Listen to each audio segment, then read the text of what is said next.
बिपिन चंद्र पाल। बिपिन चंद्र पाल इन्हें भारत में जब स्वतंत्रता संघर्ष चल रहा था तो क्रांतिकारी विचारों का जनक भी कहा जाता है। एक तरीके से कहा जाता है कि जो क्रांति की बात थी, जब नए तौर से संघर्ष शुरू हुआ और पहले नरम दल के लोग जिस तरीके से संघर्ष कर रहे थे, उसके बाद एक बदलाव की जरूरत महसूस हुई और तब बिपिन चंद्र पाल, लाला लाजपत राय और बाल गंगाधर तिलक जैसे लोग सामने आए। ये लोग उस जो क्रांतिकारियों का जो समूह था उसके पहले दौर के लीडर्स हम कह सकते हैं इनको, जिन्होंने बाद में जब संघर्ष शुरू हुआ और उसके बाद के जो क्रांतिकारी हुए उन्हें उनके आदर्श के रूप में ये लोग सामने आए। तो इसलिए बिपिन चंद्रपाल को क्रांतिकारी विचारों का जनक भी कहा जाता है भारत में। बिपिन चंद्रपाल जी का जन्म 7 नवंबर 1858 को एक बंगाली कायस्थ परिवार में हबीबगंज के पोयल गांव में हुआ था। ये स्थान सिलहट जिले में था, बंगाल प्रेसिडेंसी के, तब के बंगाल प्रेसिडेंसी के सिलहट जिले में, जो कि अभी वर्तमान में बांग्लादेश में है। इनके पिता रामचंद्र पाल और इनकी माता नारायणी देवी थी।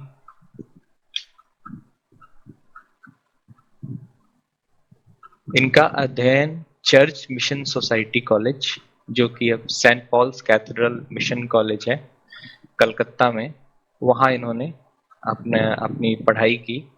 उसके बाद कंपेरेटिव थियोलॉजी, जिसे कि हम धर्मशास्त्र भी कहते हैं, उसकी स्टडी के लिए भी वो फिर बाद में 1899 के करीब वो लंदन गए थे, जो मैनचेस्टर कॉलेज ऑक्सफोर्ड से उन्होंने कंपेरेटिव थियोलॉजी की पढ़ाई पूरी की। बहुत ही कम आयु में उन्होंने ब्रह्म समाज, जो कि उस समय काफी पॉपुलर था, इन्होंने बहुत ही कम उम्र में ब्रह्म समाज को ज्वाइन कर लिया। और जो सामाजिक बुराइयां थी, जैसे कि कास्ट डिस्क्रिमिनेशन और उसके बाद जो बाल विवाह प्रथा और ये सारी चीजें होती थी, इसके खिलाफ इन्होंने आवाज उठाना शुरू किया और इसके लिए इन्होंने काम करना शुरू किया। नारी सशक्तिकरण और विडो रीमैरिज, इसके लिए भी इन्होंने एक काम किया और ना सिर्फ काम किया बल्कि उसको अपने जीवन में भी उतारा। और इन्होंने एक विडो से ही विवाह किया, जिसकी वजह से ना सिर्फ समाज बल्कि परिवार से भी इनको काफी विरोध झेलना पड़ा। 1879 में अपनी शिक्षा पूरी होने के बाद इन्होंने एक स्कूल में पढ़ाना शुरू किया। फिर कलकत्ता के एक कम्युनिटी लाइब्रेरी में वो एक लाइब्रेरियन बने। एज अ लाइब्रेरियन जब वो उस लाइब्रेरी में काम कर रहे थे, वहीं विपिन चंद्रपाल जी वो बहुत सारे जो सोशल रिफॉर्मर्स थे, जैसे शिवनाथ शास्त्री, बीके गोस्वामी, सुरेंद्रनाथ बनर्जी, ऐसे लोगों से, ऐसे समाज सुधारकों से इनकी भेंट हुई और ये इनके संपर्क में आए और उनके विचारों से ही वो प्रभावित हुए और प्रभावित होकर जो एक राष्ट्रीयता की भावना है वो उनके मन में जागी और इन्होंने अपनी जो नौकरी इनकी चल रही थी वो इन्होंने छोड़ दिया और एक राजनीतिक नेता के रूप में स्थापित होने के लिए वो काम करने लगे। अरविंदो घोष, लाला लाजपत राय और बाल गंगाधर तिलक, इनसे भी ये प्रभावित हुए और प्रभावित होकर ये इनके नक्शे कदम पे चलने लगे। क्योंकि उस समय इंडियन नेशनल कांग्रेस बनी थी और जिन भी लोगों को समाज सुधार और राष्ट्रीय आंदोलन से जुड़ना होता था वो कांग्रेस ज्वाइन कर रहे थे। उसी दौर में बिपिन चंद्रपाल ने भी इंडियन नेशनल कांग्रेस ज्वाइन कर लिया 1886 में। इसके बाद जो भी क्रांतिकारी आंदोलन कांग्रेस ने किया, जैसे कि असहयोग आंदोलन, स्वदेशी आंदोलन, उन सभी आंदोलनों में इनका काफी एक्टिव पार्टिसिपेशन रहा। इंडियन नेशनल कांग्रेस के मद्रास सेशन में, जो कि 1887 में हुआ था, बिपिन चंद्रपाल ने जो उस समय का एक आर्म्स एक्ट था उसके खिलाफ एक बहुत ही मजबूत दलील दी, और ये एक तरह से डिस्क्रिमिनेटरी भी था इंडियन पीपल और बाकी लोगों में। तो इसके लिए इन्होंने एक बहुत ही मजबूत दलील दी इंडियन नेशनल कांग्रेस में। जब हम थोड़ा और आगे चलते हैं तो 1905 में जब बंगाल विभाजन का प्रस्ताव आया, उस समय भी इन्होंने ब्रिटिश औपनिवेशिक नीतियां थी उसका इन्होंने विरोध किया। और जो, जैसा कि मैंने पहले भी बताया, जो नए राष्ट्रीय आंदोलन हो रहे थे उस समय और जब एक्सट्रीमिस्ट लोग आगे आ रहे थे तो उनका नेतृत्व विपिन चंद्र, जो जिन लोगों ने किया उसमें विपिन चंद्रपाल सबसे आगे थे। विपिन चंद्रपाल, अरविंदो घोष, ये लोग वो नेता थे जिन्होंने पूर्ण स्वराज, स्वदेशी, उसके बाद बॉयकॉट और राष्ट्रीय, जो नई राष्ट्रीय शिक्षा नीतियां थी उसको एक तरीके से आर्किटेक्ट करने में इन लोगों का बहुत ही महत्वपूर्ण और एक फ्रंटियर योगदान था।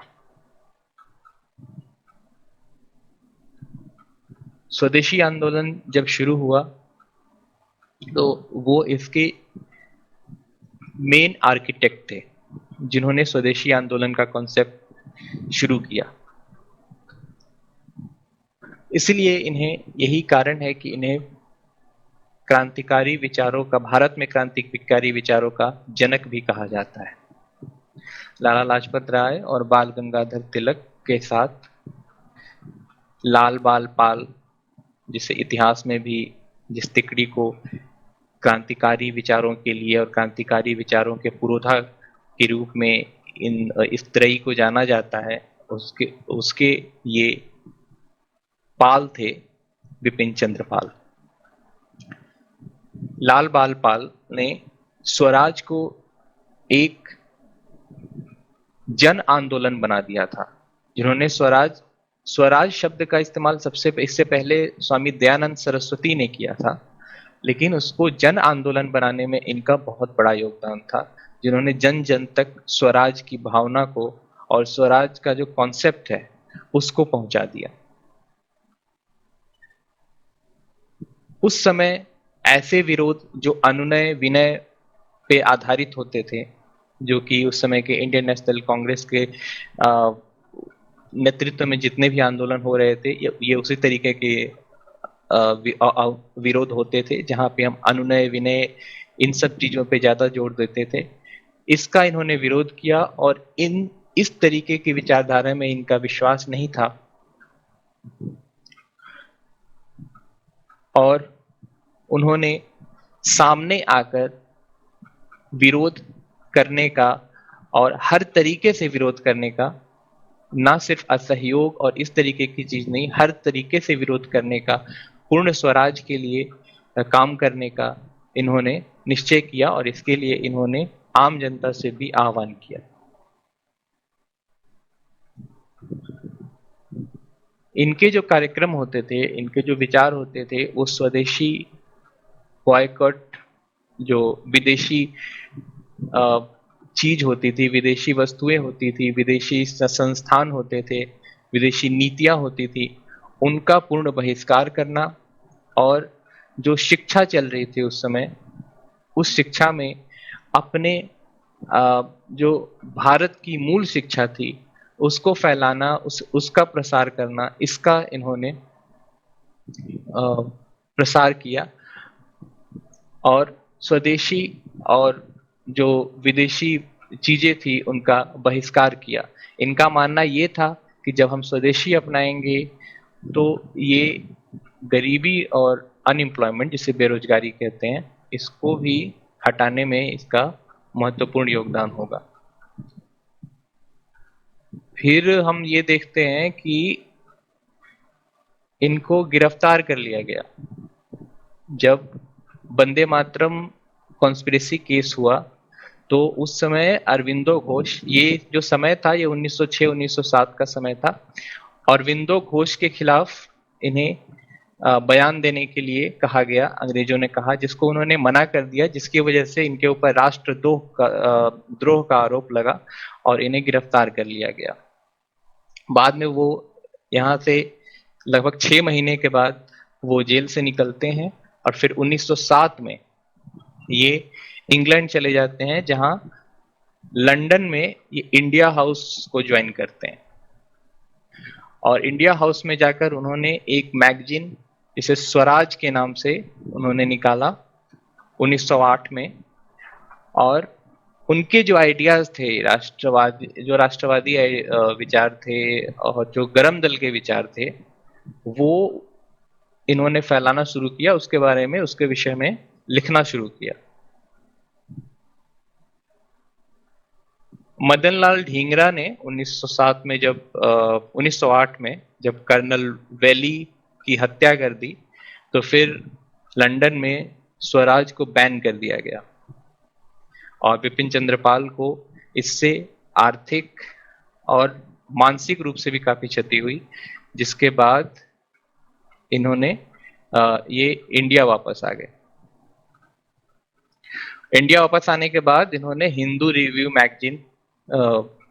रिव्यू नाम से मैगजीन निकाला और अपने विचारों को फिर यहाँ इस मैगजीन में लिखना शुरू किया।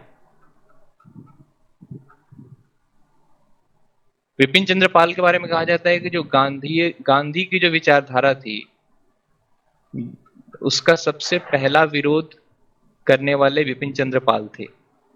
एक तरीके से उस समय का जो विचारधारा थी कांग्रेस की, और वो एक तरीके से गांधीयन विचारधारा भी उस समय बन गई थी। तो उस जो मैजिक की विचारधारा थी उसके ऊपर इन्होंने तर्क की विचारधारा को ज्यादा सही माना।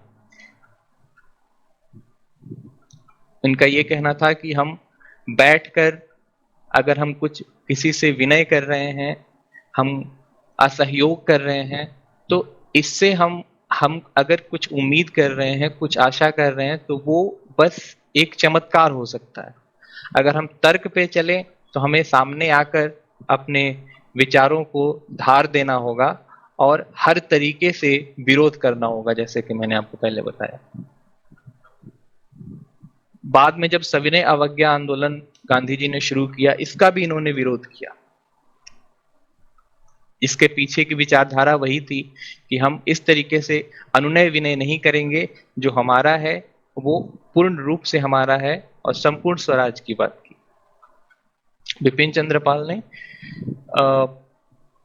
इसके साथ साथ जो उस समय के जो सामाजिक और आर्थिक जो बुराइयां थी उसके ऊपर भी इन्होंने काम किया। कास्ट सिस्टम और कास्ट सिस्टम का इन्होंने विरोध किया, और विडो रिमैरिज इसके वो पक्षधर थे, इसका उन्होंने समर्थन किया। साथ साथ उस समय जो श्रम कानून थे उसके लिए भी इन्होंने काम किया, और 48 घंटे की वर्किंग वीक और जो इसका मांग किया। और उस समय के जो वर्कर्स होते थे उनके जो श्रमिक होते थे, उनको जो वेजेस मिलते थे, उन वेजेस में बढ़ोतरी का भी डिमांड इन्होंने किया।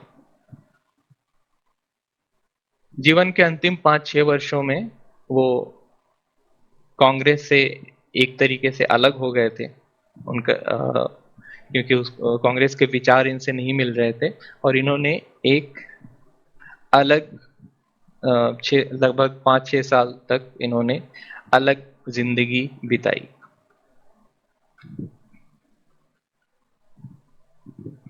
श्री अरबिंदो घोष ने एक बार बिपिन चंद्रपाल जी को राष्ट्रवाद का सबसे बड़ा दूत कहा था, माइटिएस्ट प्रॉफिट्स ऑफ नेशनलिज्म।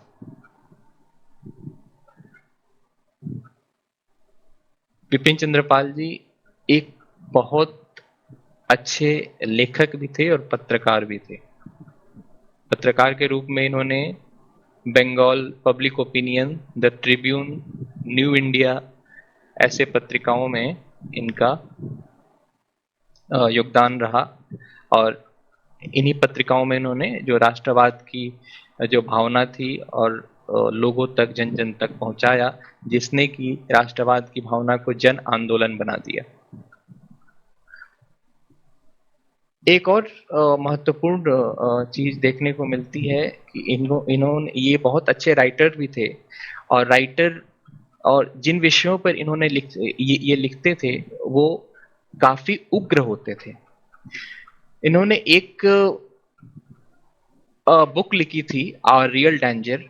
उस आवर रियल डेंजर में इन्होंने भविष्य में भारत के साथ जो उस समय के जो जियोपॉलिटिकल सिचुएशंस हो रहे थे उस आधार पे भविष्य में भारत को किन किन चीजों के लिए तैयार रहना चाहिए और किन किन चीजों के लिए लड़ना चाहिए और किस तरीके की नीतियां बनानी चाहिए, ये इन्होंने लिखा और लोगों को बताया। इनके कुछ महत्वपूर्ण राइटिंग्स हैं जैसे इंडियन नेशनलिज्म, ये सारे बुक्स हैं इनके।